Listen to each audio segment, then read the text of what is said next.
of them are there or no? Okay, so this is the first term that we are dealing with in elasticity, and the term is stress. अब देखिए normal day to day life में हमने ये word बहुत बार सुना है, correct? So I want your understanding of this word stress. आपने भी ये वर्ड बहुत बार सुना है. Very good. Mental stress. Very good Aditya. Okay, और क्या आप इस टर्म के साथ एसोसिएट करते हैं? प्रेशर. बहुत बढ़िया. Nisha, Gauri, Anjali. Tension. Excellent. Fine.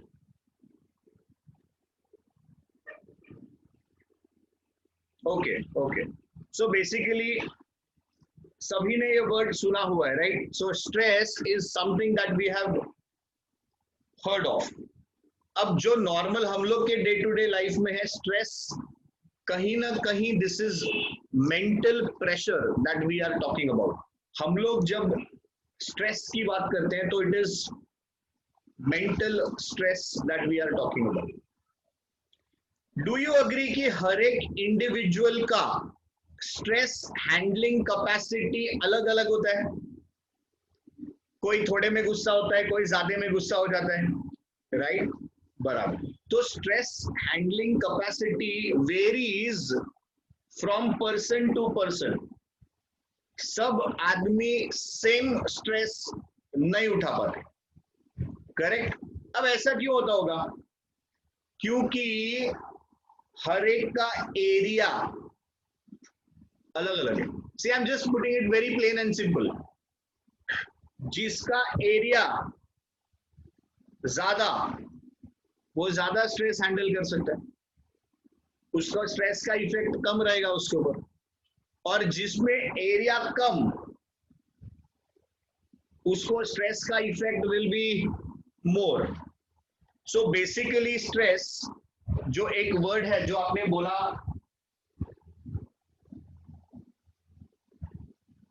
Pressure, तो stress is effectively pressure only. Now how do you calculate pressure? We know that pressure is force upon area. Very good Nisha. So pressure is force upon area. बहुत बढ़िया Anjali. Very good बेटा. Very good. So pressure, yes Devanshi, it is inversely proportional to the area. Correct, correct, correct. बहुत बढ़िया. तो ये क्या होता है? ये होता है हमारा स्ट्रेस. ठीक है, तो stress, yes Anveer, F upon A. So stress is force per unit area.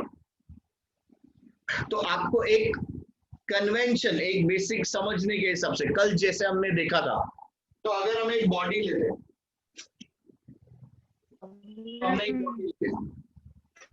इस बॉडी के इस क्रॉस सेक्शन पे, इस एरिया पे हम लोग फोर्स अप्लाई कर रहे हैं.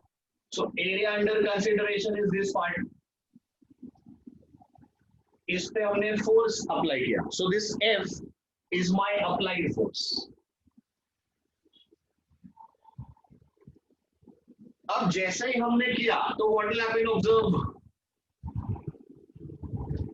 Now please understand, ये सिर्फ इतना बड़ा ऐसा जो हम दिखा रहे हैं, वायर इतना चौड़ा होता नहीं है. ये सिर्फ और सिर्फ हम अंडरस्टैंडिंग के लिए ये बात कर रहे हैं कि सपोज हमारे पास एक वायर है और इस वायर को आप खींच रहे हो, आप फोर्स अप्लाई कर रहे हो. So what happens to the length? We can say the length will increase. तो यहाँ पर ये आपका लेंथ क्या हो गया? लेंथ बढ़ गया. बट अंदर क्या डेवलप होना चाहिए? कम ऑन स्टूडेंट्स, बोलिए जल्दी.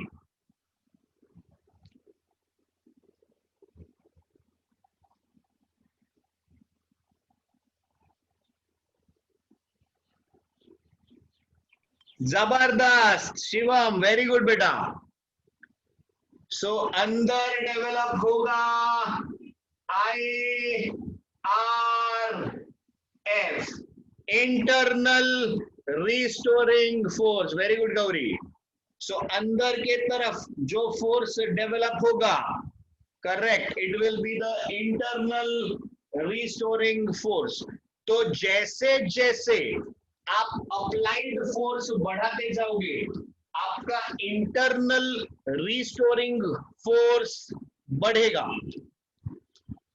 और जब अब देखो, आपने यहां तक खींचा, अब जब आप ये फोर्स हटा दोगे, when you will remove this force, तो what will happen to the body? Internal restoring force body को वापस अपने जगह पे खींच लेगा। So applied force and the internal restoring force, please remember students, the applied force and the internal restoring force, they are equal and opposite to each other. So हमारा stress, it is equal to applied force upon area, या फिर हम बोल सकते हैं it is the internal restoring force acting per unit area. So जब वो question पूछता है define stress, please explain the diagram again. So this is the first part of the diagram. ये आपके पास एक बॉडी है, preferably you can understand this as a wire. इस वायर पे हमने फोर्स अप्लाई किया F, कौन से पार्ट पे? On this area A. So this is the area under consideration. अब क्या होगा, ये बॉडी आगे स्ट्रेच हो जाएगा, तो वायर जो था वो स्ट्रेच हो गया। रबर बैंड ले लीजिए, अगर आपको वायर कंफर्टेबल नहीं लगता है तो आप ऐसा समझ लीजिए कि एक रबर बैंड है, तो रबर बैंड क्या हो गया, रबर बैंड स्ट्रेच हो गया। अब स्ट्रेच हो गया, यहां तक पहुंच गया, ये मेरा अप्लाइड फोर्स है। पर क्योंकि ये एक इलास्टिक बॉडी है, तो इसके अंदर इंटरनल रिस्टोरिंग फोर्स डेवलप होगा। ये वो फोर्स है जिसके वजह से बॉडी वापस जाएगी। प्लास्टिक बॉडी में इंटरनल रिस्टोरिंग फोर्स डेवलप नहीं होता है। तो यहाँ पर जो बॉडी है वो बॉडी क्या है, वापस जाएगा। क्यों वापस जाएगा? क्योंकि इंटरनल रिस्टोरिंग फोर्स डेवलप हो रहा है। इंटरनल रिस्टोरिंग फोर्स कितना होता है? It is equal and opposite to the applied force. So stress is applied force acting per unit area, or stress is the internal restoring force acting per unit area. Correct. Ahmad Ali एकदम बराबर है। Internal restoring force per unit area भी stress बोल सकते हैं, applied force per unit area भी stress बोल सकते हैं। तो फॉर्मूला के हिसाब से we can write F upon E. तो can you tell me the unit?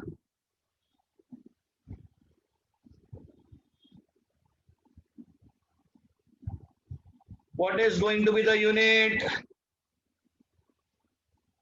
So unit will be Newton per meter square, या फिर डाइन पर सेंटीमीटर स्क्वायर, या फिर जैसे कुछ लोग बता रहे हैं पास्कल।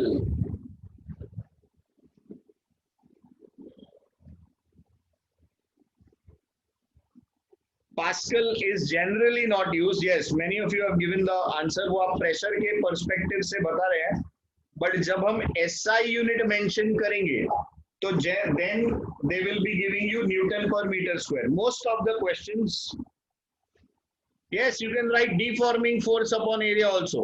Applied force ही आपका deforming force है। What is Pascal? Pascal is a unit. Pascal is a unit of pressure, my dear. Jordan, क्या रे 9th स्टैंडर्ड का है रे ये? तू भूल गया कि पढ़ा नहीं था 9th में? सच सच बता, भूल गया ना? ऐसा भूलना नहीं है students. 8th standard, 9th standard, 10th standard का ना बुक्स पढ़ा ही नहीं था। क्या बोल रहे हैं? अरे तू भूल गया रहेगा। प्रेशर वाला चैप्टर तो देखो, प्रेशर वाला उसमें था ये। अच्छा, you have not heard. Okay. So my suggestion to you all is आपका साइंस का 8 स्टैंडर्ड 9 स्टैंडर्ड 10 स्टैंडर्ड का बुक्स उसको आप पढ़ते रहा करो। मतलब जब आपके पास टाइम है, जब आप फ्री हो, जब आप बोर हो गए हो, जब आपको कुछ बेसिक की जानकारी है की जरूरत है, तो you can go back to those books and you can refer those books. And preferably इसमें भी मैं आपको बताता हूँ, अगर आप स्टेट बोर्ड के स्टूडेंट थे तो मैं सजेस्ट करूंगा आप सीबीएसई की बुक्स पढ़े। अगर आप खुद सीबीएसई के स्टूडेंट थे तो आई वुड सजेस्ट कि आप आईसीएसई वालों की बुक पढ़िए, तो आपको एक लेवल ज्यादा समझ में आएगा। देखिए 10th सबने पास कर लिया है, तो ऐसा उसमें कुछ नहीं होगा जो आपको समझेगा नहीं, but it will really be very helpful. अरे वाह अंजलि, एक्सीलेंट यार, अंजलि ने अपना नेक्स्ट आंसर भी दे दिया। अरे क्या बात है, क्या बात है निशा, ग्रेट यार ग्रेट।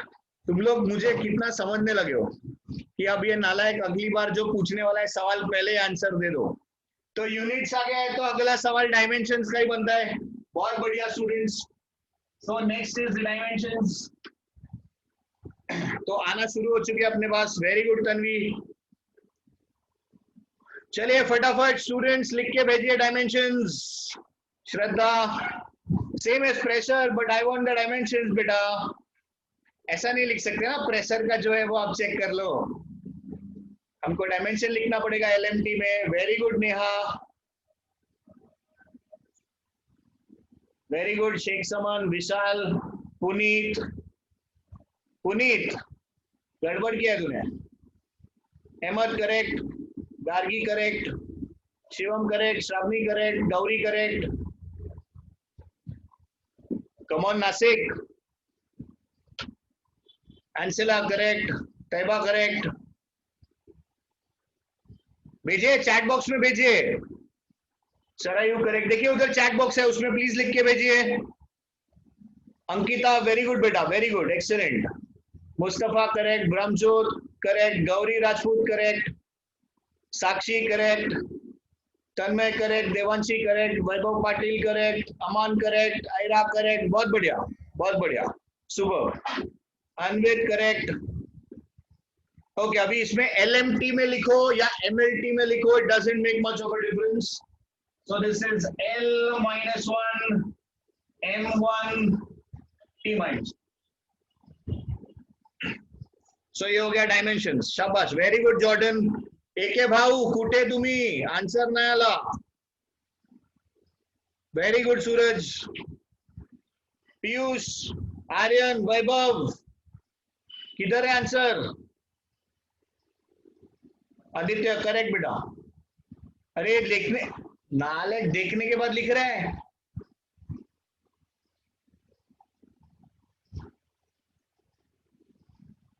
आंसर आया नहीं, आंसर मेल आया बोर्ड पे। ओके चलो ठीक है स्टूडेंट्स, ऐसा आंसर देने का। Yes very good. So dimension हमको मिल गया। ये 2 मार्क का क्वेश्चन आता है स्ट्रेस के लिए। This is a 2 mark question for stress, जिसमें वो बोलेगा आपको define stress, give the units, give its dimensions. तो देखिए अपने पास में क्या क्या आ गया। अभी अपने को स्ट्रेस मालूम है क्या हो गया, उसका यूनिट मालूम पड़ गया, उसका डायमेंशंस मालूम पड़ गया। अभी हम लिखेंगे उसके types.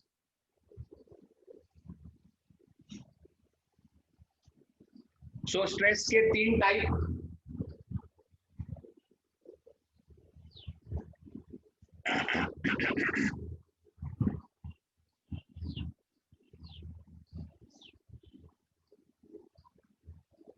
So first one, the name is tensile. Very good. इसका और एक नाम है longitudinal.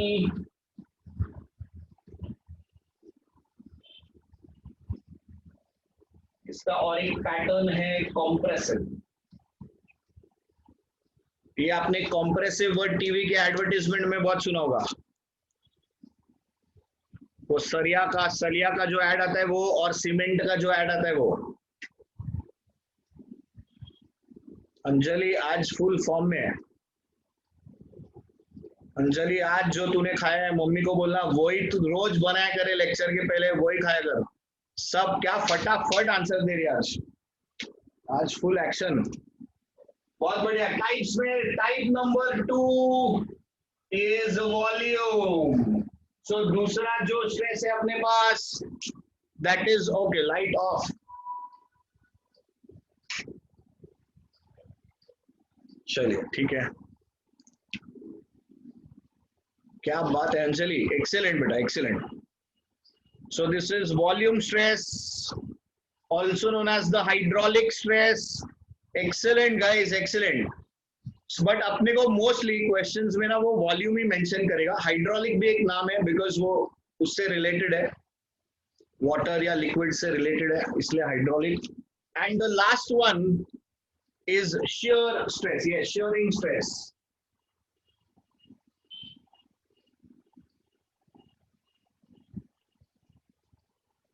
सो ये पहला वाला, इसके 3 नाम। ये दूसरा वाला volume, also known as hydraulic.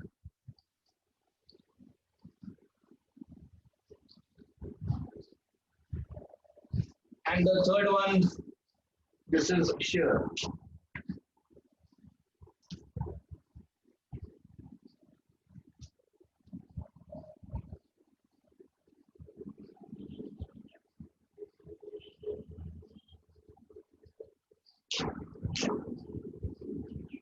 हाँ, शेयरिंग लिखिए या सिर्फ शेयर लिखेंगे तो भी चलेगा। चलिए भाई, इसका एक स्क्रीनशॉट ले लीजिए, फिर इसको अपन डिटेल में पढ़ेंगे।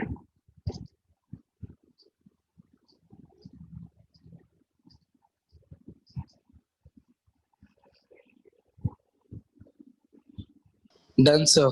Done. Okay, okay, okay.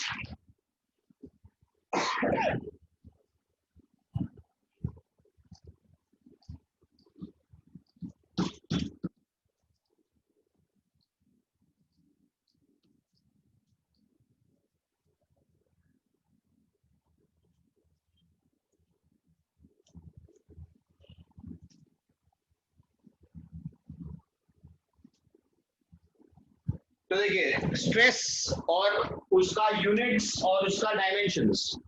So define stress, give the units, give the dimensions. 2 mark का क्वेश्चन हो गया। Next is the different types of stress.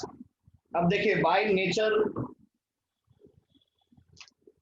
As a student अपना आदत है कम से कम मेहनत में ज्यादा आंसर याद करें।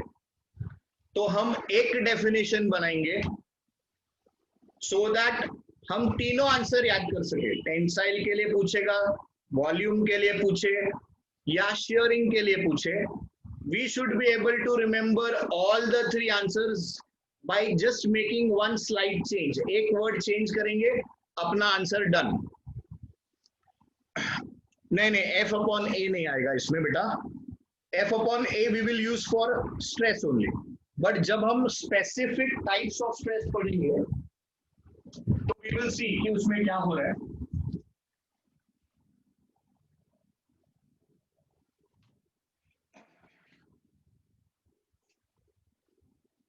So tensile, longitudinal या compressive. So tensile stress longitudinal या compressive. Second is volume या hydraulic. And तीसरा is shear.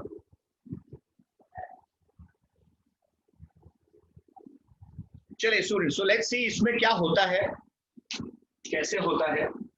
तो हमारे पास में एक वायर है, ये देखिए, ये आपका एक बॉडी है। The body is what? The body is your wire, ठीक है। अगर आपने इसको वेट अटैच कर दिया, तो आपने इधर एक लोड अटैच कर दिया एम, इसका लेंथ है L. So you have a wire जिसका ओरिजिनल लेंथ इज एल। आपने इसको लोड अटैच कर दिया या मास अटैच कर दिया m। Now tell me what will happen to its length. Length बढ़ेगा कि कम होएगा?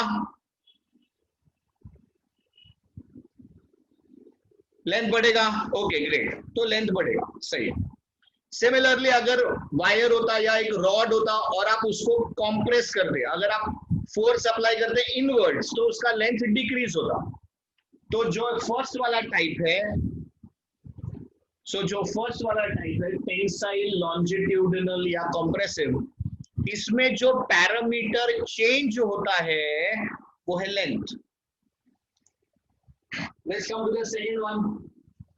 सपोजिंग कि आपके पास एक बॉडी है, इसका volume, original volume is V. So this is the volume of the body V. ठीक है, बलून है, let's say it's a balloon. ठीक है, अपने पास में एक बलून है.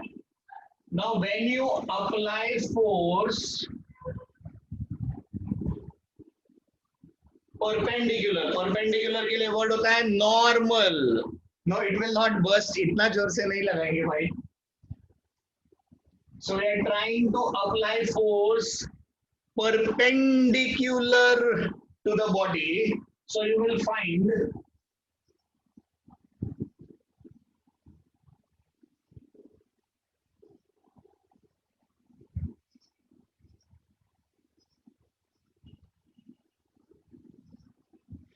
on application of the force. Yes, on application of the force वो थोड़ा सा दब गया है.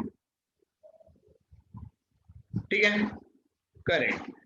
तो साइज विल चेंज. करेक्ट, यहां पर वॉल्यूम चेंज हो गया, प्रेशर बढ़ गया, और प्रेशर बढ़ने के वजह से वॉल्यूम कम हो गया. इस केस में कम हो गया. अगर आप उसको स्ट्रेच करोगे तो वॉल्यूम बढ़ जाएगा. आइदर वेज, है ना. So these are just examples to understand the process. तीसरा शेयरिंग. शेयरिंग पे प्लीज ध्यान दीजिए. नाउ शेयरिंग के लिए सपोजिंग आपके पास में, supposing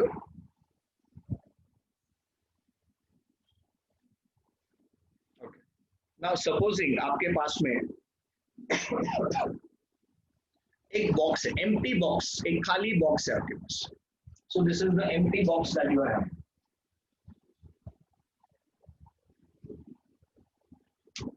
What we are doing is we are applying force tangentially to this body. तो फोर्स सिर्फ ये टिप के ऊपर अप्लाई होगा. Now because the force is being applied on this tip of the body, what you will find is कि ये थोड़ा सा टिल्ट हो जाएगा.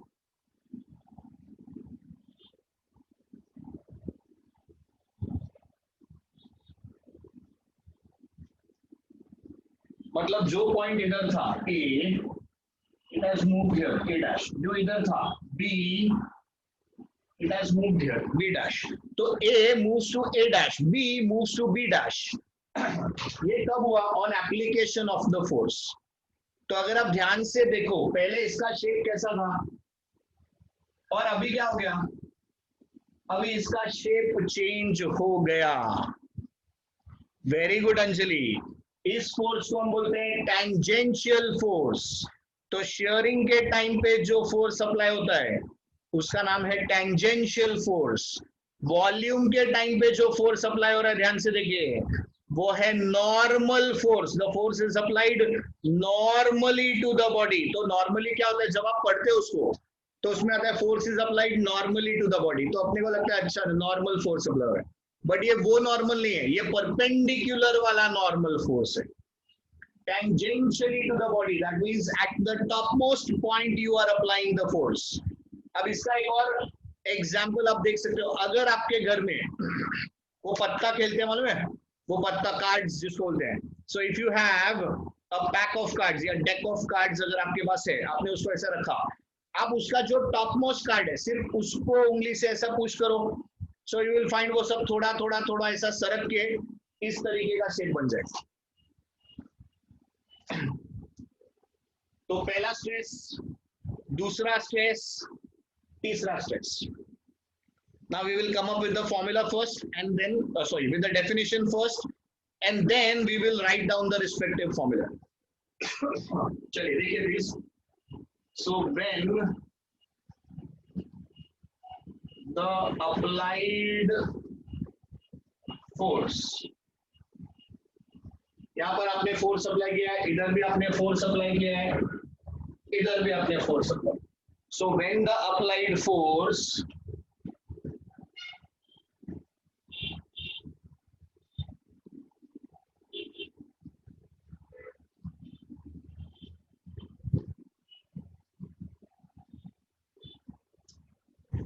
produces a change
शाबाश निशा शाबाश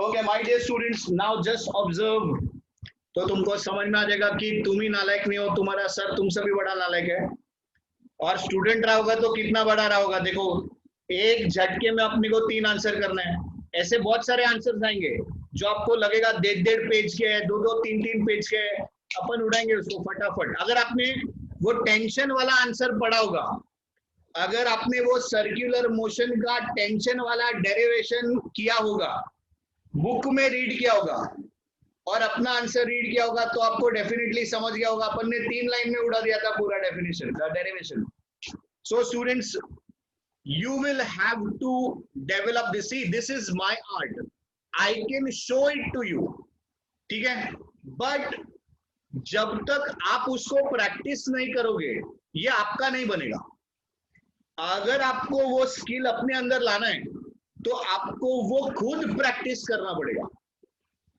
तब वो आपका हो जाएगा चलिए एनीवेज सो देखिए अगर मुझे कोई पूछता है डिफाइन टेंसाइल स्ट्रेस तो मैं लिखूंगा when the applied force produces a change in the length of the body the stress measured या स्ट्रेस डेवलप्ड या स्ट्रेस जनरेटेड या आपका मर्जी स्ट्रेस प्रोड्यूस्ड और भी वर्ड अपने पास इंग्लिश का कमी नहीं है द स्ट्रेस प्रोड्यूस्ड तो आपको जो वर्ड अच्छा लगे भैया आप वो ले लो तो the stress developed stress measured stress generated stress produced is known as tensile या longitudinal stress. Definition क्रमांक 2 अगर अपने को कोई पूछता है कि भाई वॉल्यूम स्ट्रेस बताइए तो हम लिखेंगे when the applied force produces a change in the volume of the body the stress developed is known as volume stress तीसरा डेफिनेशन shearing के लिए या shear stress when the applied force produces a change in the shape of the body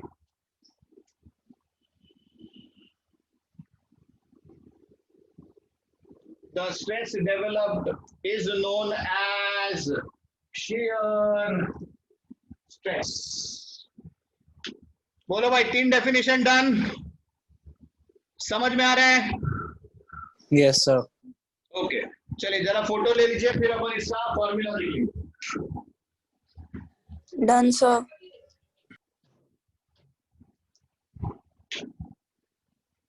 okay चलिए अब देखिए stress का जो basic formula है वो कोई भी स्ट्रेस रहने दो बेसिक फॉर्मूला तो चेंज नहीं होना चाहिए बेसिक फॉर्मूला F अपॉन ए ही रहना चाहिए पर यहाँ पर F अपॉन ए क्या हो जाएगा ध्यान से देखो तो यहाँ पर जब आप निकालोगे tensile stress it will B F upon A this F will be mg and area will be pi r square so this is your formula for tensile stress.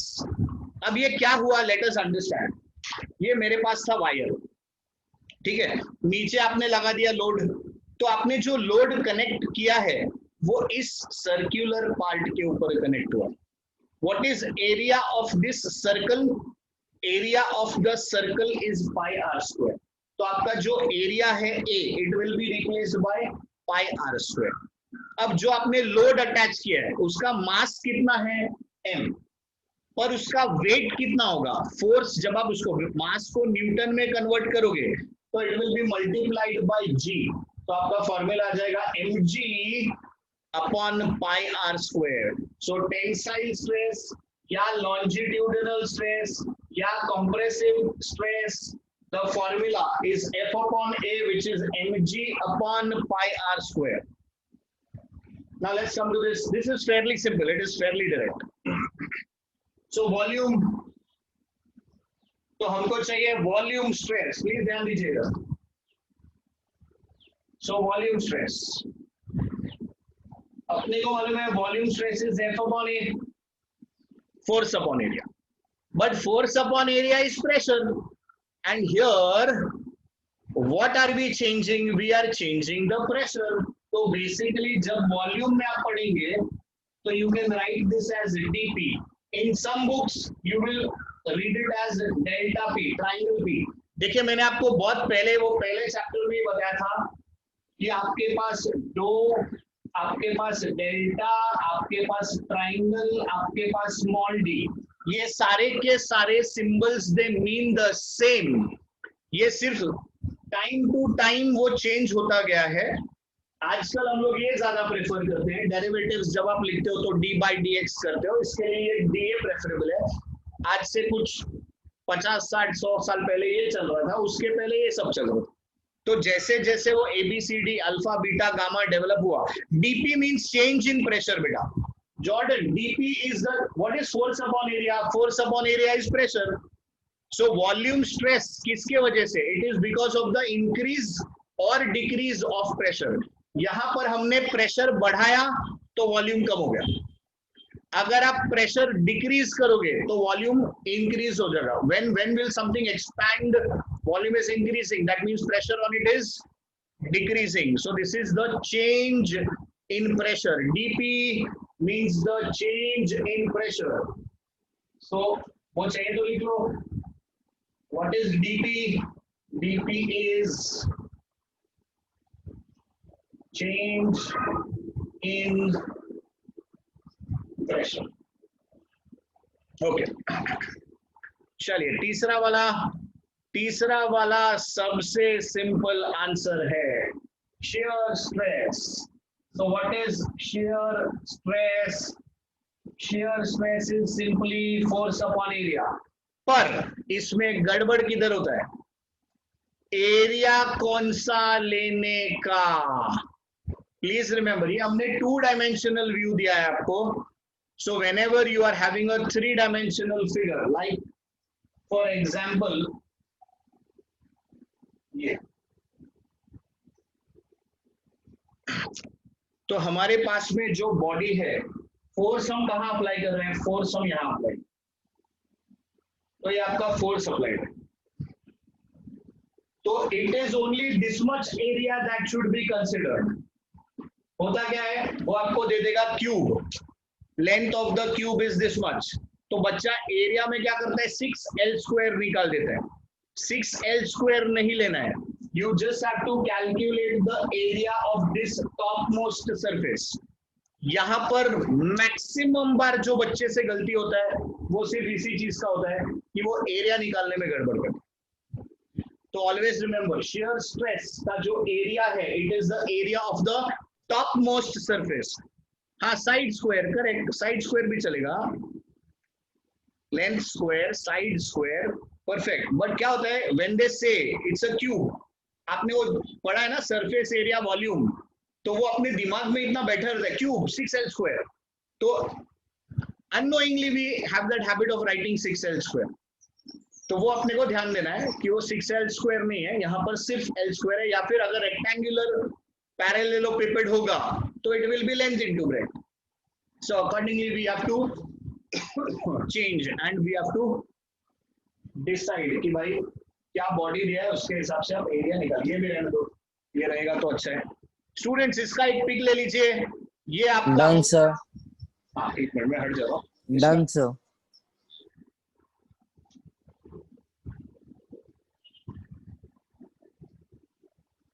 अच्छा, अभी तक तो कुछ डिफिकल्टी है क्या, तो प्लीज बताइए। मन में कुछ मत रखिए, अगर आपके मन में कुछ ऐसा डिफिकल्टी है, कोई चीज है नहीं समझा, तो प्लीज पूछिए।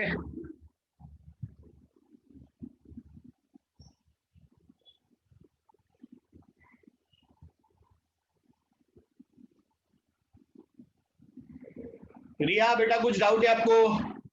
अंजलि, वॉल्यूम फॉर्मूला, अच्छा। टेंसाइल नहीं समझा, okay, explain again, okay okay, चलो ठीक है।